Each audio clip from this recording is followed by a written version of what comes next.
Hey everyone, and welcome back to Robbie's Backstage Bants. Today, I have a very special guest all the way from the Fringe. Would you like to introduce yourself?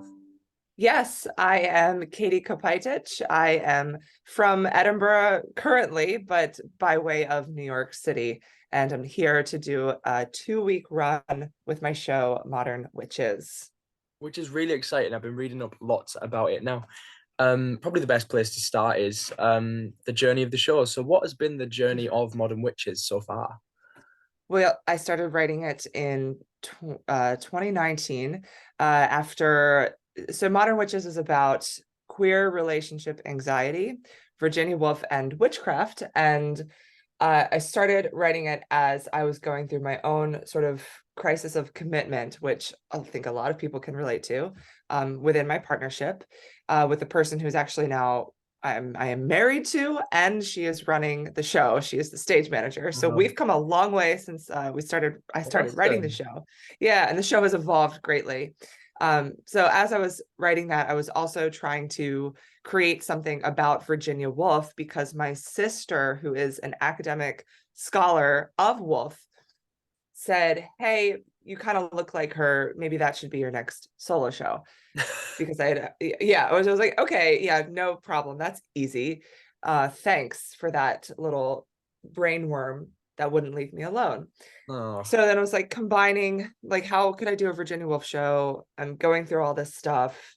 Um, and like many spiraling millennials, I turned to witchcraft for self-help and learned a lot through that and sort of incorporated those elements into the show. So it's kind of this 50-minute piece now that has all of these overlapping themes. Um, no. and that's the journey. So it's having its global premiere at the Fringe, but we've done it, like a dozen times before that, before and after the pandemic. Yeah. Wow. So that's had quite the journey then, and it's really exciting Yeah. that here we are now at the Fringe.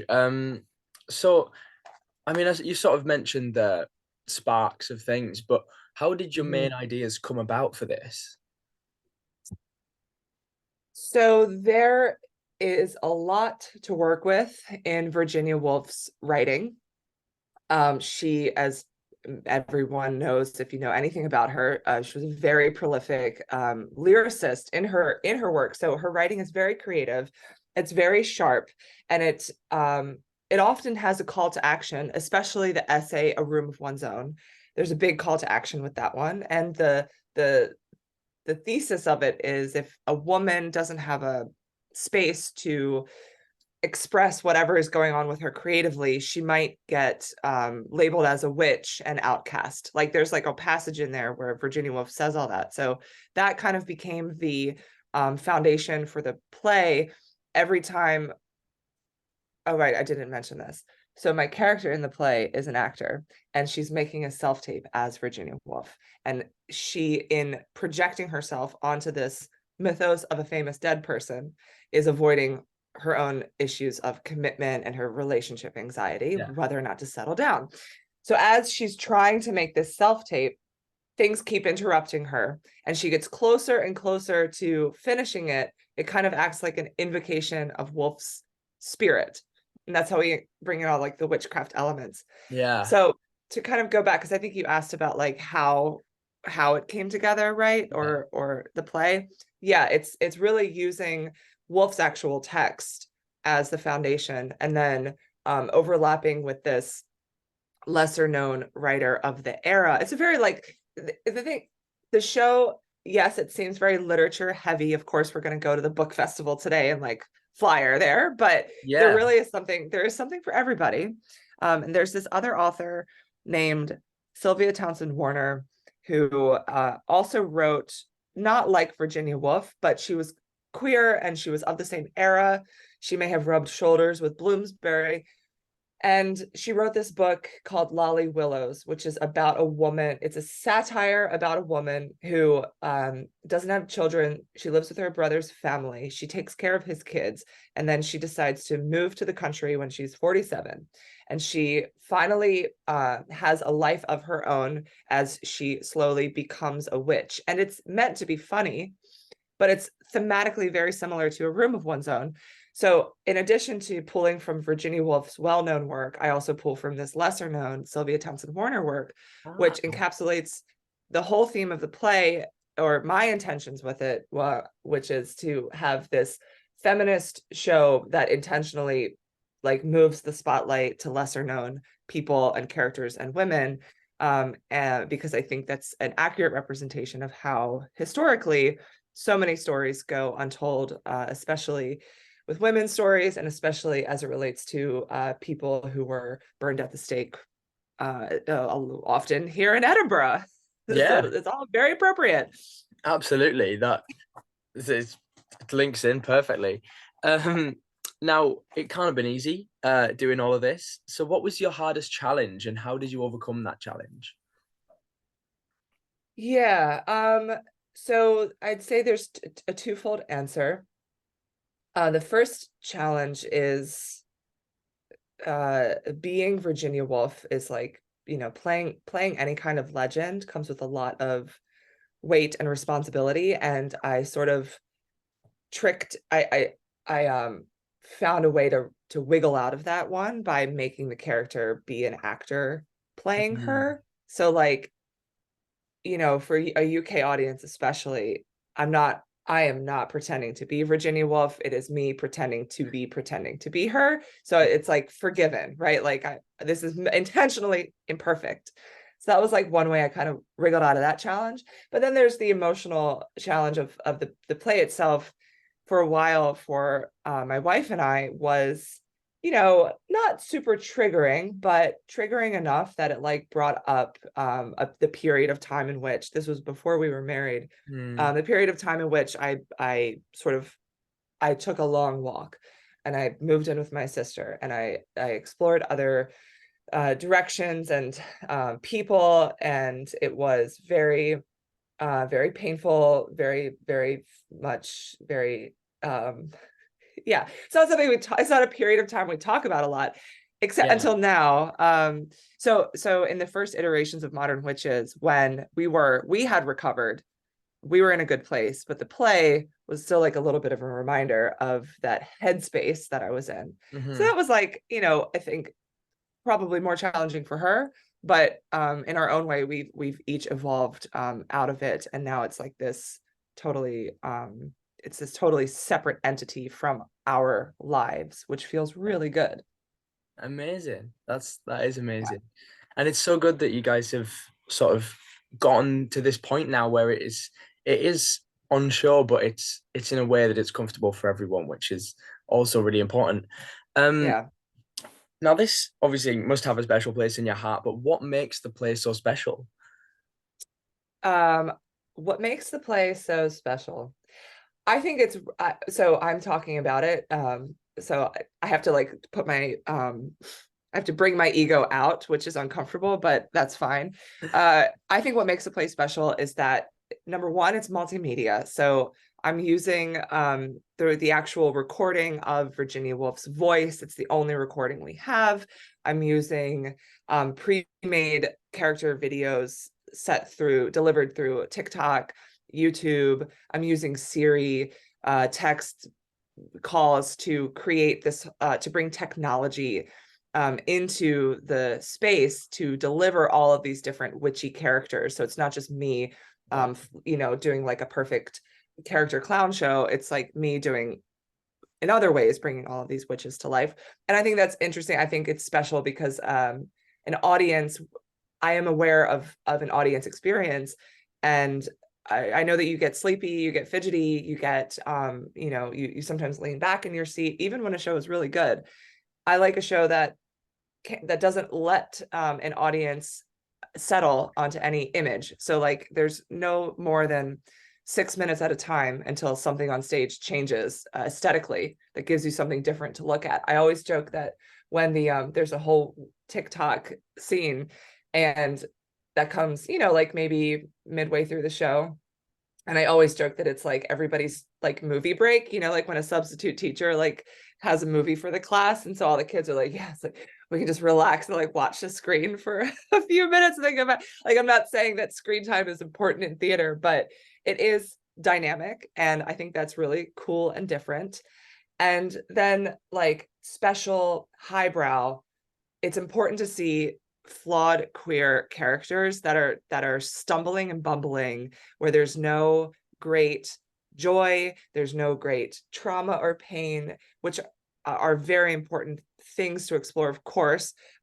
We have a lot of joyful queer content now coming out as a response of decades of queer trauma. And I also think there's room for right in the middle, just imperfect queer people who have the best life and the best romantic scenario, and they're still going to mess up and make mistakes because they're human like the rest of us. And the more of that, like minute humanity, I think, for any marginalized character, I think is important. We're not trying to like change the world with a show, but adding to the culture is always good. Absolutely. Yeah, no, I totally agree with that.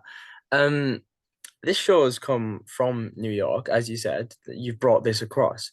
But what would you want for future life in terms of this show? Where do you see it? Mhm. What would you like it to do from the fringe onwards?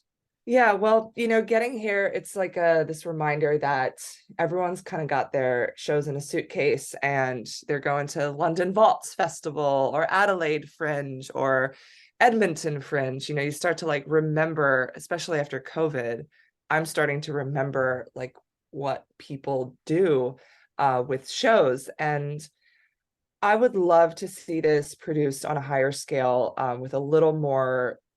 No, so number one, I don't want to pay to do it anymore. I've gotten paid to do it in some situations. It's been commissioned. That was great. And I've paid to do it, which is fine. I don't want to pay to do it. Anyway, I can't afford to pay to keep doing No. this show, right? So like it's been produced before. I would love to find another home for it in the right place, because there's a great educational element. I think it could exist in tandem with programming that had a bigger, like a young academic audience, especially women and girls and non-binary people, but really everyone. Um, there's so many tech elements to it, and we've done a really good job with what we have, in my opinion, in Hmm. terms of our projections and stuff.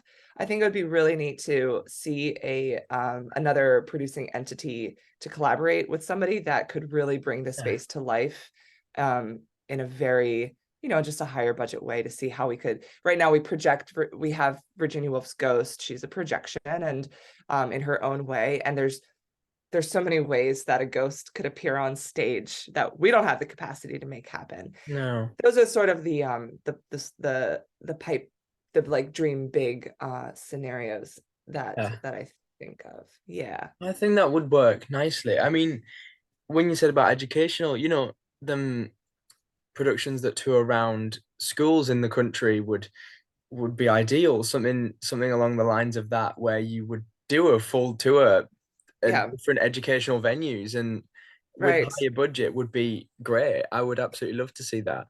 Right. So tell me about the UK art. So coming from America, there's just like no arts funding, period. Like No.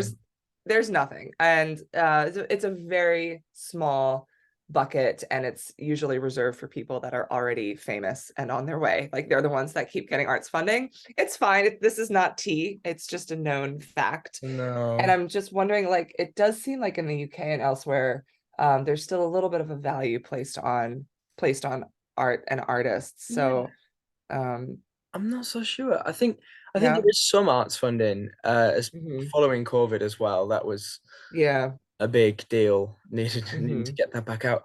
But I don't know right. where you would go. We'll find out. We will find out. It's just that. Yep, that's just the life. It's That's the life of expensive. making art. Yeah, it's fine. Art's very expensive. Yeah, But no, I really do hope that we can get this on some sort of future life would be amazing. I And think so. the Yeah. higher budget too, as you said, you use technology, and with that, there's Mhm. endless things you can do with the text. It Yes. would be nice to see it blown up with massive budget behind it. Yeah, even a budget to have one projectionist be, projectors are like the printers of theater, and there's like Yeah. always something that could go wrong with them. Just to have a projectionist team, one person that is like to be devoted to that. what a concept. God, that would be amazing. It would be so wonderful. You And I know, really do yeah. wish you the best in that. Now, Thank I've you. got one final question, which is Sure. gonna hopefully sell your heart out. Why should people come and see the show? It's so fun. It's so fun. And my venue is cool. So right now at the Fringe, everyone's getting like passing out from heat. There's so much body heat in these spaces, and I don't know what's going on with like airflow and air conditioning. We've gotten into spaces that are like huge, huge, big four spaces, hot. My venue, because the person before me is a one-man show, there's no body heat. It's comfortable. Okay, number one, if you're at the Fringe, if you know, you know. Temperatures, comfortable. Show, fun. Videos on screen. Ghosts summoned. Great amounts of lore around witchcraft and Virginia Woolf and queer literature figures. It's funny. It like a friend last night we were talking to said that it's a tricky line because it's like a solo show, but it's also a comedy. So where does it fall into what like genre you put it in? Hmm. There's just something for everybody. And if you sit in the right seat, you might get a free drink and a snack. Wow. There you go. Yeah. That's worth the chance, I suppose. I mean, really. But also, it sounds absolutely phenomenal. I'm so gutted that I can't make it up to the Fringe this year. I I would have loved to know. have come and seen you. Yeah. We had a packed house on our first night. So we're just like fingers crossed it keeps Oh, up. fingers Yeah. crossed. And if Fingers you are crossed. watching this and you haven't got a ticket already and you're at the Fringe, get Yes. the description. I'll put a link down there. You can go and watch it. Do you have all the Fantastic. information for when you're performing? Yes, we are at Greenside Infirmary Street, 7:35 p.m. It's a 50-minute show. You can get tickets online and at the Half Price Hut, which is, I think, in the Fringe Center. Every day we have 6 tickets available for half price. So scoop them up. The hut's open. I think it opens at 10 a.m. There you And go. yeah, we'd love to see you there. Come along and go and get some tickets in the description as well. But no, aside from that, thank you so much for joining me today. It's been a pleasure. Thank you for having me. Yes. So nice. And again, go and see the show and like, comment, and subscribe to me because you're going to find out cool things like this, which you might not find out about anywhere else, which is pretty cool. And if you subscribe, then I'll make more and then it'll just feel like a rolling. That'd be great. Yeah, yeah, Anyway, yeah, yeah. I'll see you all in the next episode. Bye.